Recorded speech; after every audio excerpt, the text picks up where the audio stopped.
They certainly live up to the name. Welcome back to FTW Tech. I'm your host Isaiah, and today we have a review of the Bose QuietComfort headphones. Not the QuietComfort Ultra or the Ultra 2nd Gen, just the standard Bose QuietComfort headphones.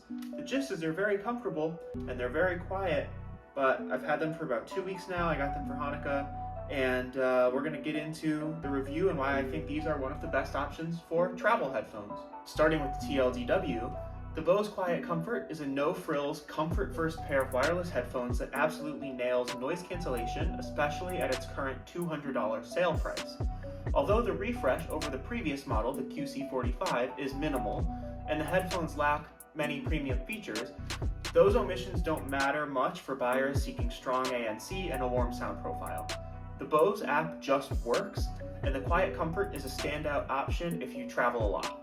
If you're considering them, try to get a pair on sale, as the QuietComfort is not worth the $350 MSRP.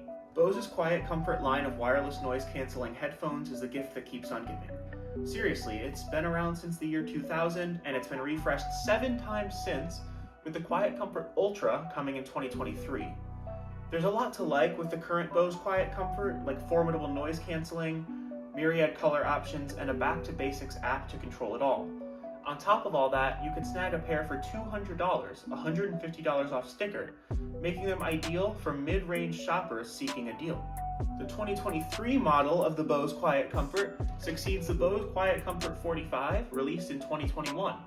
Compared to its predecessor, the new QuietComfort brings very little.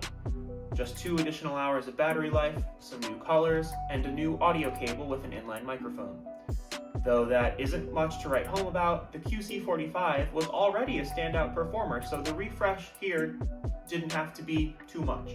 The Bose QuietComfort comes in 8 colors: gray or moonlight gray, white or white smoke, dark green or cypress green, deep blue or twilight blue, light blue or ice blue, beige or sandstone, pink or petal pink, and black, which they just call black.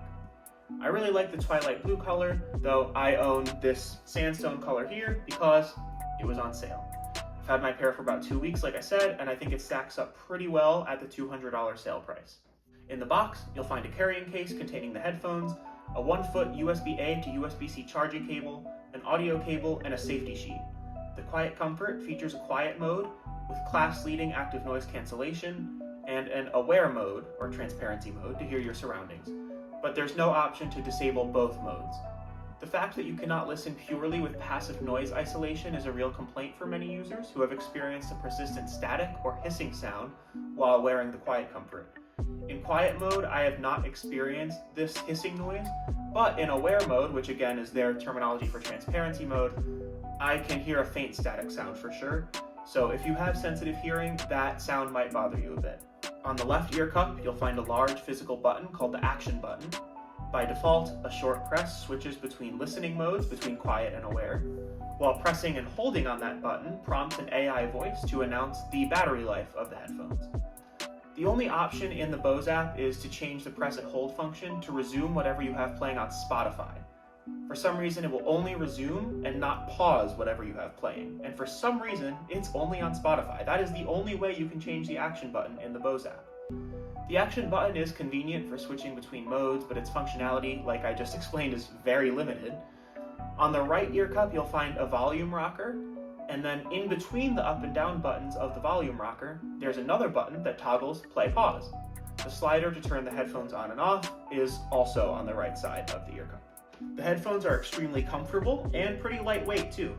They fit tightly but do not put too much pressure on your head. You can pull down on either ear cup to adjust the band, just like this. And the headphones also fold nicely to fit into their case. The ear cups are plush and they feel durable, and they also do a good job of blocking out noise even when the headphones are off. In my experience, it's also pretty comfortable to wear the QuietComfort with glasses. Here's me doing it right now, and even though I have to adjust the glasses a little bit and they definitely feel pretty tight on my nose, it's still doable and it doesn't really affect the noise isolation, so good job. Unlike its bigger sibling, the Bose QuietComfort Ultra 2nd Gen, the standard QuietComfort lacks any IP water or dust resistance rating. Still, I've worn it to the gym several times without any trouble. Bose claims 24 hours of battery life with ANC on, which I have not tested. The last generation Sony XM5, which is now priced similarly to the QuietComfort, claims 30 hours with ANC on. In fact, most competitors outlast the Bose in battery life. Bose claims that 15 minutes of charging delivers 2.5 hours of listening time, which falls behind competition like the Sennheiser Momentum 4. The QuietComfort lacks features like immersive spatial audio, on-head detection, adaptive ANC that adjusts based on your surroundings, or Bose Custom Tune, which analyzes the shape of your ears and adjusts frequencies accordingly. These are all features that the QuietComfort Ultra 2nd Gen does have, but those headphones are currently $400, which is double the price of these babies. So to many, like me, those features are merely unnecessary frills, and I'd rather just spend the $200. You can, however, connect to multiple devices at the same time. With 2 devices connected to the QuietComfort, the headphones will play sound from whichever device is currently playing audio. If both devices are playing audio, the headphones will play the audio from the device that started playing audio first until you pause that audio, at which point it will switch to the other device. If you adjust the volume on either device while both are connected, the headphones will play the sound from the device that you just adjusted the audio on. If you like to multitask on a phone and a laptop at the same time, this is a pretty neat feature. In the Bose app, available for iOS and Android, you can switch between modes and manage device connections. You can also create and name custom modes where you can adjust the exact level of noise cancellation you want and whether you want to block wind in noisy situations. You can also use the app to adjust EQ settings. You can drag sliders up and down for bass, mids, and treble. Although Bose doesn't allow you to adjust sliders for specific frequency ranges, this is still pretty decent customization, especially compared to other headphones and earbuds that I've tried. Finally, you can use the app to make the aforementioned limited changes to the action button. Overall, the app is clean, simple, and easy to use, but I get the sense that it was made for Bose's QuietComfort Ultra series headphones, as the functionality of the app on the regular QuietComfort is relatively limited. Of course, no headphone review would be complete without an in-depth discussion of how they sound. With EQ settings left to default, the headphones sound warm with ample bass without sounding boomy. I really like the stock sound profile, which is pretty balanced but definitely highlights the bass. My only point of comparison is the previous gen Anker Soundcore Life Q20, my previous pair of headphones, which sells for a measly $45. In comparison to the QuietComfort, the Q20 sounds less full and less vibrant overall. To my ear, the Q20 emphasizes the bass but sacrifices the mids and low mids. For a quarter of the price though, the Q20 puts up a strong fight, with decent ANC and better battery life than the QuietComfort.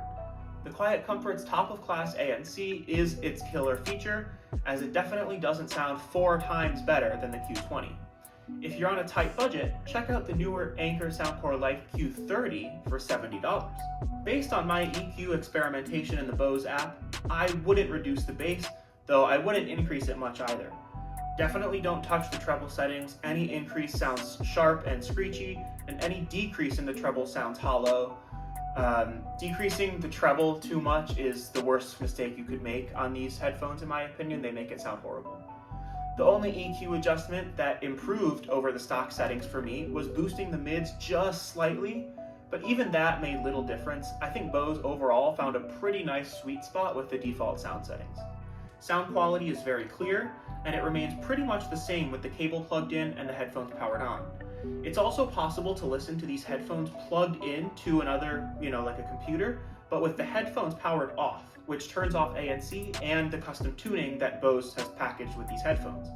Even though nobody in their right minds would do this, I tried it anyway, and it sounds terrible.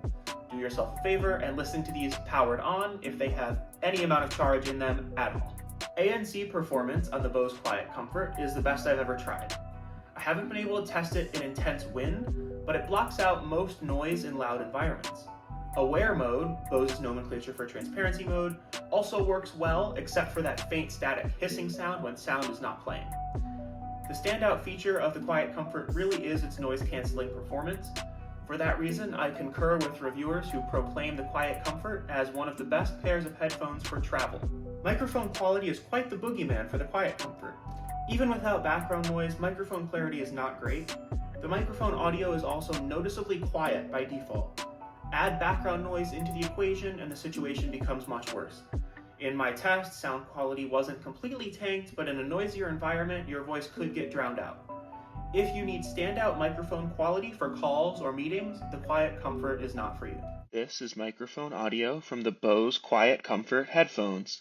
This is microphone audio from the Anker Soundcore Life Q20. This is microphone audio from the Bose QuietComfort headphones about 1 foot away from my laptop playing wind noise on max volume. This is microphone audio from the Anker Soundcore Life Q20 about 1 foot away from my laptop playing wind noise on max volume. I can definitely recommend the 2023 refresh of the Bose QuietComfort headphones. To recap the pluses, they're very comfortable, the Bose app is easy to use, they're a good value at the $200 sale price, and the ANC is probably the best that you can get for $200. The negatives include class-trailing battery life, a lack of water resistance, disappointing microphone quality, and a lack of premium features. The Bose QuietComfort is a great choice if you don't need fancy features like spatial audio. It's a fundamentally simple and no-frills option. You should look elsewhere if microphone quality is important to you, or if you want class-leading battery life. I wouldn't even consider the standard QuietComfort at its $350 MSRP, since it doesn't really ever sell for that much. It's been on sale for a while, and at $200 it outshines the competition in ANC, making it a killer pair of headphones to travel with. Given Bose's release cycle with the second generation QuietComfort Ultra, I expect a new generation of the standard QuietComfort will probably come out within the next year. Then again, those will likely stay at MSRP for months after release, making the standard QuietComfort a good option for a little while longer. See you guys.